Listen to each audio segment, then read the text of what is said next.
Hello friends, welcome to my channel crack IT with Aakash. मैं हूँ आपका दोस्त और होस्ट आकाश।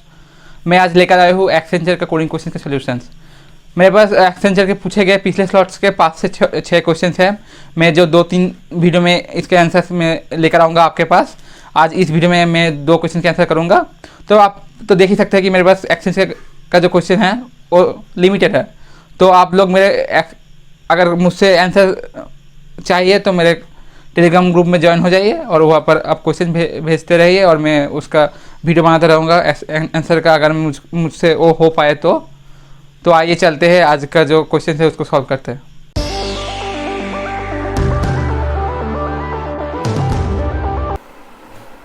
तो ये है क्वेश्चंस। तो प्रॉब्लम 1, मैंगो डिस्ट्रीब्यूशंस। जो प्रॉब्लम स्टेटमेंट दिया हुआ है वो मैं पहले पढ़ लेता हूँ। Given a number of mangoes and number of persons, find the number of ways to distribute identical mangoes among identical persons. मतलब हमको आइडेंटिकल कुछ एलिमेंट्स को आइडेंटिकल एंटिटी के बीच डिस्ट्रीब्यूट करना पड़ेगा। इसके लिए एक फार्मूला है और इस फार्मूले से ही ये क्वेश्चन का सोल्यूशन होगा। तो इनपुट में पहला लाइन में लेगा नंबर ऑफ मैंगोज का इनपुट और दूसरी लाइन में लेगा नंबर ऑफ पर्सन्स का इनपुट, और उसके बाद आउटपुट स्पेसिफिकेशन जो है वो सिंपली वो जो निकल के आएगा, जो वैल्यू नंबर जो क्वेश्चन में है कि number of ways to distribute identical mangoes among identical persons, वो जो न्यूमेरिकल वैल्यू निकल के आएगा वो होगा आउटपुट। तो आप देख सकते हैं कि अगर 2 मैंगो को 2 पर्सन के बीच बांटा जाए तो उसका आउटपुट होगा 3। ऐसे ही एक मैंगो को 12 जनों के बीच बांटा जाए तो उसका आउटपुट होगा 1। मतलब identical items among identical elements. तो आइए देखते हैं इसको कैसे सॉल्व किया जाए।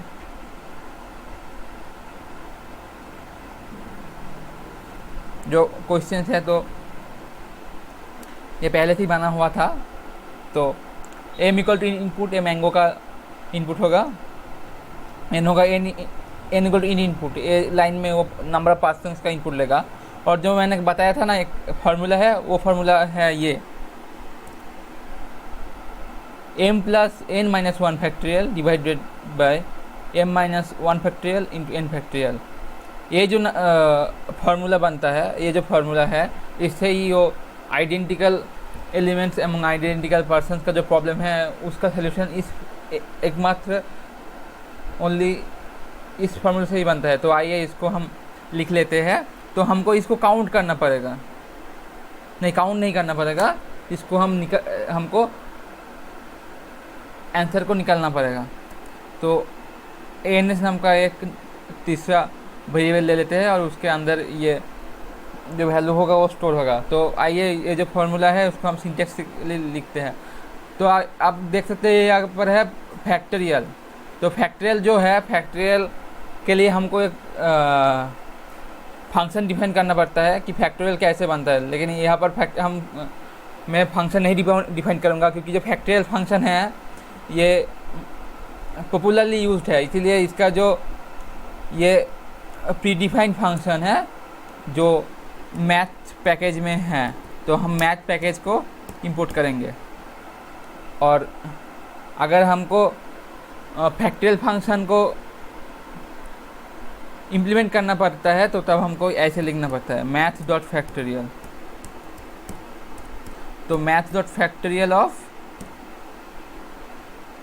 m plus n minus 1 divided by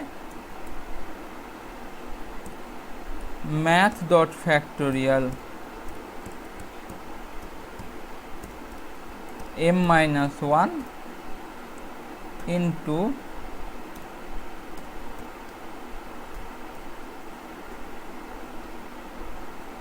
into math dot factorial n। तो ये है आंसर का जो फॉर्मूला, वो मैंने लिख लिया और इससे ही जो आउटपुट आएगा वही से आंसर होगा। तो आइए आंसर को प्रिंट करते हैं। प्रिंट इंट ऑफ आंसर, क्योंकि इसमें कई बार इसमें ये जो देख सकते हैं कि आप इसमें फैक्टोरियल, डिवीजन, मल्टीप्लिकेशन होगा, इसलिए ये जो आंसर निकल के आएगा वो बाय डिफ़ॉल्ट फ्लोट में कन्वर्ट हो जाएगा। इसीलिए हमको इसको प्रिंट करने से पहले टाइपकास्ट करना पड़ेगा इंटीजर में, तभी इसके इंटीजर वैल्यू निकल के आएगा। तो इंटीजर में इसको टाइपकास्ट कर लिया तो हम देख लेते हैं इसका आंसर कैसे आएगा। तो पहले number of people 2, number of mangoes 2, number of people 2, और यहाँ पर एक क्या कहते हैं उसको, एरर आ रहा है क्योंकि मैंने फैक्टोरियल के बजाय फैक्टोरियल लिख दिया था, इसीलिए। तो ये फैक्टोरियल होगा। तो अब ठीक है, तो रन हो गया। Number of person 2, number of mangoes 2, number of person 2, और वो आंसर आ गया 3। तो यही था क्वेश्चन में। तो ये टेस्ट केस मैच कर गया, और दूसरे को ट्राई करते हैं।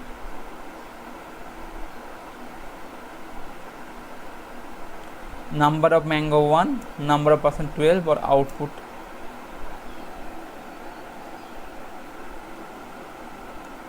जो फैक्टोरियल था वो फैक्टोरियल 2 हो गया, इसी वजह से इसको फिर से रन करते हैं। नंबर ऑफ पर्सन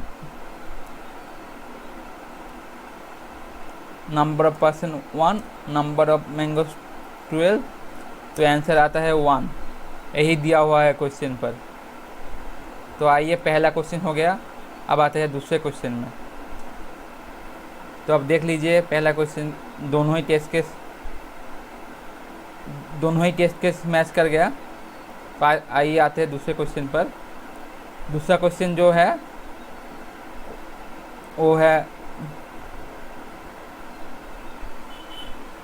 काउंट के digit numbers. You are required to implement the following function. The function accepts an array ARR of n integers and a integer case as its argument. You are required to calculate the number of k digit integers in the array ARR and return the same. तो यहाँ पर हमको क्या करना पड़ेगा, हमको एक array लेना पड़ेगा, और उस एरे में जो k का वैल्यू होगा उतना डिजिट का जितना भी एलिमेंट्स है उसको काउंट करके प्रिंट करना पड़ेगा। As simple as that. तो आइए इसको हम करते हैं सॉल्यूशन। तो क्वेश्चन 2 पर आते हैं। तो पहले एक एरे लेते हैं। तो एरे हमको अगर एक लाइन में लेना पड़ेगा तो उसके लिए ऐसा है। तो एरे मतलब अगर हमको एरे से काम करना है तो पाइथन में एरे का काम बहुत कॉम्प्लेक्स है, इसलिए एरे का जो भी काम होता है पाइथन में वो हम लिस्ट से करते हैं। मतलब एरे का जो भी प्रोग्राम होता है, मतलब 1D एरे का, वो लिस्ट से ही हो जाता है, इसलिए हम लिस्ट ही लेंगे। तो list of map of input split. इससे क्या होगा, जो मैप से जो इनपुट आएगा वो इनपुट एक लिस्ट में स्टोर हो जाएगा, और वो सेपरेटेड बाय ए स्पेस होगा। क्योंकि क्वेश्चन में है कि जो एरे का वैल्यूज़ है वो एक लाइन में लेना पड़ेगा, मतलब सिंगल लाइन में, और इसीलिए हम जो एरे का इटरेटिव फॉर्म है उससे हम नहीं ले सकते। इसीलिए एरे को एक लाइन में अगर लेना पड़े तो मैप का यूज़ होता है, और मैप के यूज़ से हम एक लाइन में एरे ले सकते हैं। तो एक लाइन में एरे हो गया। तो दूसरे लाइन में होगा एरे का लेंथ, वो भी हमको यूज़र इनपुट लेना पड़ेगा। इनपुट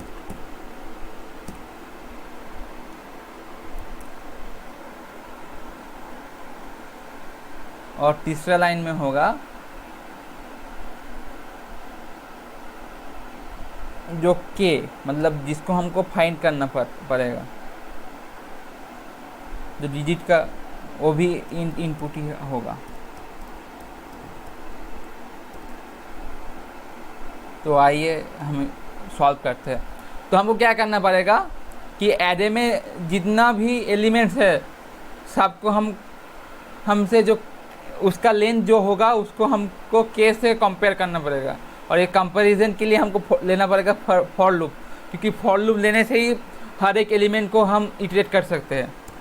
तो फॉर लूप लूँगा, तो for I in range of n, मतलब n का जो रेंज होगा, n का मतलब क्या है, n मतलब इसका जो कॉस्ट है एरे का, मतलब जो लेंथ है वही है n। तो for i in range n is length of a of array of i, मतलब एरे का ith एलिमेंट का जो लेंथ है वो अगर k से मैच कर जाए तो हमको जो काउंटर वेरिएबल है उसको +1 करना है। तो काउंटर वेरिएबल पहले लिया नहीं था, इसलिए काउंटर वेरिएबल ले लेता हूँ c = 0। इससे जो काउंटेड वैल्यू है इसमें स्टोर होगा, और जो वैल्यू होगा वो अगर हमारा सेटिस्फाई कर जाए फॉर लूप का जो कंडीशन है तो काउंट का वैल्यू एक इंक्रीमेंट होगा, और ऐसे ही काउंट होते जाएगा, और एकदम लास्ट में हम जो c का वैल्यू है उसको प्रिंट कर देंगे, प्रिंट c। लेकिन इसमें एक एरर आएगा, क्योंकि एरे का जो एलिमेंट्स है ARR ऑफ i, मतलब ith एलिमेंट ऑफ एरे, ये है इंटीजर वैल्यू, किंतु लेकिन इंटीजर वैल्यू का कोई लेंथ नहीं होता, लेंथ होता है स्ट्रिंग का। तो हम इसको स्ट्रिंग में टाइप कास्ट कर लेंगे, length of str of array. तो स्ट्रिंग में टाइप कास्ट हो गया, तो इसको रन करके देखते हैं। तो पहले एक एरे ले लेते हैं 5-6 एलिमेंट का, 1 22 333 444 55 6। तो एरे हो गया। तो इसमें एक एरर आ रहा है, एरर क्या है, तो string object has no attribute split, मैंने स्प्लिट को स्प्लिट लिख दिया इसलिए ये हो रहा है।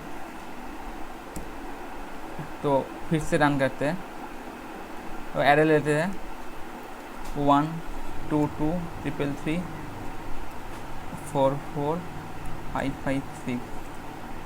तो हमको इसका जो लेंथ है, लेंथ को भी इनपुट ही देना पड़ेगा, क्योंकि क्वेश्चन में ऐसा ही है।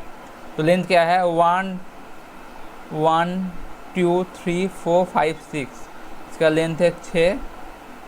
तो 6, और हमको कितने डिजिट का सर्च करना है वो हम इनपुट कर देंगे, तो 2 डिजिट का।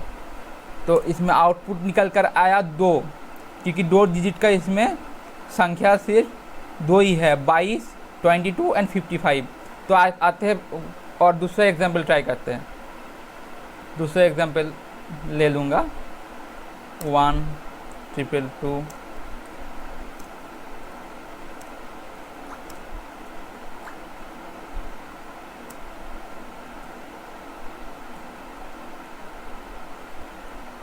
इसका जो लेंथ है वो 7 है, और हम सर्च करूँगा 3 डिजिट का, 3 डिजिट का, और 3 डिजिट का एलिमेंट इसमें 2 है, 222 और 666।